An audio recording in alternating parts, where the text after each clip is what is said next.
अध्याय 4. फार पूर्वी अत्री नावाचे एक थोर ऋषी होऊन गेले. ते एका आश्रमात राहत असत.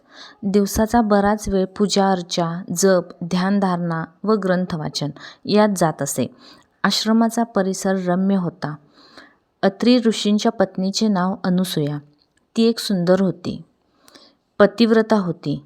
पती हाच परमेश्वर मानून ती त्यांची सेवा करी. ते नदीवर अंघोळीला गेल्यावर घरातील कामं ती पुरी करी. त्यांच्या पूजेची सर्व व्यवस्था नीट करून ठेवी. घरी कोणी अतिथी आले तर त्यांचं योग्य स्वागत करी. तिच्या पतिनिष्ठेचा लौकिक सर्वत्र झाला होता. तो इंद्रादी देवांनाही कळला होता. तिची एकदा खरोखर कसोटी पाहावी असं देवांच्या मनात आलं. त्याच्यासाठी देवांनी ब्रह्मा, विष्णू व महेश यांना पृथ्वीवर पाठवलं. ते तिघेही देव स्वर्गातून निघाले. ऋषीच्या आश्रमात आले. अनुसूयेनं त्यांना पाहिलं.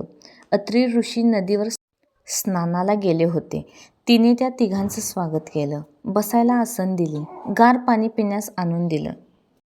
ती नम्रतेनं म्हणाली, देवा, आज आपण आश्रमात आलात बरं वाटलं, पण हे अकल्पित येणं कशासाठी ते नाही लक्षात आलं.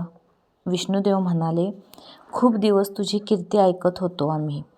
आज मुद्दाम भेटायला आलो. आज तिघेही आश्रमात जेवणार आहोत. भूक फार लागली आहे. तरीही आमच्या सर्व इच्छा तू पूर्ण करणार असशील तर थांबतो, नाहीतर परत जातो. अनुसूया नम्रतेनं म्हणाली, हो हो, अगदी आनंदानं. ऋषी तपश्चर्येला नदीवर गेले आहेत. ते आले की वाढते लगेच. शंकर म्हणाले, छे छे, आम्हाला फारच भूक लागली आहे. ते येईपर्यंत धीर नाही निघणार. पोटात कावळे कोकलू लागलेत. अनुसूयेनं तिघांची पान मांडणी व त्यांना जेवायला बोलावलं. देव म्हणाले, तू आमची एक इच्छा पूर्ण करणार असशील तरच आम्ही जेवायला येतो, नाहीतर निघतो इथून. ती म्हणाली, देवा, आपली इच्छा कळल्याशिवाय मी काय सांगू? इच्छा सांगा, मी सांगते मग.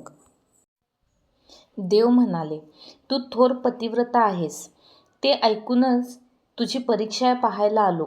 तशी खात्री पटली तरच आनंदाने जेव. तेव्हा तू विवस्त्र होऊन जेवण वाढलं पाहिजे. अनुसूया मनातून गोंधळली. तिनं अत्री ऋषींचं स्मरण केलं. त्यांना मनोभावे नमस्कार केला. ती निश्चयी स्वरात म्हणाली, ठीक आहे, काही हरकत नाही. उठा आणि पानावर बसा. तिघेही आसनावर बसले. अनुसूयेनं वाढायला सुरुवात केली. अंगावरची वस्त्रे उतरून ती वाढायला येते. तोच चमत्कार दिसला. तिन्ही देव नवजात बालके बनली व रडू लागली. अनुसूयेला आश्चर्य वाटलं. ती अगदी बावरून गेली. काय करावं तेच सुचेना तिला. तिनं एकेकाला जवळ घेतले. जवळ घेताच ती बाळे स्तनपान करू लागली. इतक्यात ऋषी आले. त्यांनी हा सर्व प्रकार पाहिला. ते अंतर्ज्ञानी होते. त्यांनी खरा प्रकार लगेच ओळखला. त्या बालकांना नमस्कार केला.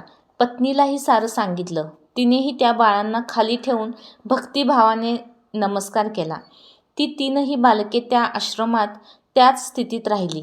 तीनही देव मूळ स्वरूपात उभे राहिले. त्यांनी अत्री ऋषींना व त्यांच्या पत्नीला आदराने नमस्कार केला. ते म्हणाले, ऋषीवर्य, आज आम्ही अनुसूयेच्या पतिनिष्ठेची कसोटी पाहायलाच आलो होतो. आमची खात्री पटली. आम्ही परत जातो व इंद्रादी देवांना सर्व सांगतो. ऋषी म्हणाले, आणि या बालकांचं काय? देवांनाही झटकन उत्तर सुचेना.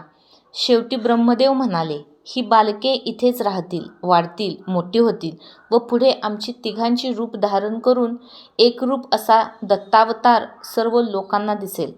जो भाविक भक्त श्रद्धेनं या त्रिमूर्तीची भक्ती करील तो संसारी जीवनात नेहमीच सुखी दिसेल.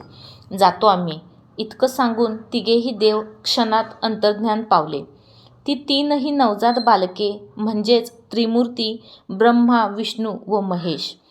त्रिमूर्ती देव हाच दत्त. गावात दत्ताचं देऊळ असेल तर अनेक भाविक रोज दर्शनाला जातात. काही भाविक गुरुवारी दत्ताचा उपवास करतात, दत्त दर्शन घेतात व रात्री तो सोडतात. दरवर्षी मार्गशीर्ष शुद्ध पौर्णिमेला दत्त जयंतीचा उत्सव साजरा करतात. ज्या गावी दत्त मंदिर असेल त्यांना तो सोहळा दिसत असेलच. अध्याय 5 पुढच्या व्हिडिओमध्ये. जय जय रघुवीर